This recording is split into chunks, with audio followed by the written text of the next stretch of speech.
এই মুহূর্তে সুপ্রিম কোর্টের সবথেকে big breaking news. SSC supreme কোর্টে জানিয়েছে আগামীকাল অর্থাৎ 30শে আগস্ট 2025 আগামীকালের মধ্যেই অযোগ্যদের তালিকা প্রকাশ করবে এসএসসি।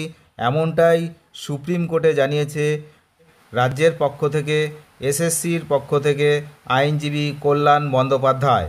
অর্থাৎ আগামীকালের মধ্যেই কিন্তু প্রকাশ করবে অযোগ্যদের তালিকা। সুপ্রিম কোর্ট আপনারা জানেন গতকাল 7 দিনের ডেডলাইন দিয়েছিল, 7 দিনের মধ্যে অযোগ্যদের তালিকা প্রকাশ করতে হবে।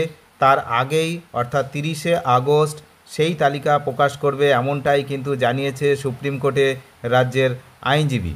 এখন প্রশ্ন থাকছে, তাহলে যখন অযোগ্যদের তালিকা প্রকাশ করা সম্ভব, তাহলে এতদিন কেন প্রকাশ করা হলো না? তাহলে এই 26,000 চাকরির বাতিলের যে মামলাটা, সেটা কিন্তু অন্যরকম মোড় নিতে পারত। অনেক ধন্যবাদ। চ্যানেলে নতুন হলে অবশ্যই চ্যানেলটিকে সাবস্ক্রাইব করে সঙ্গে থাকবেন। Thank you.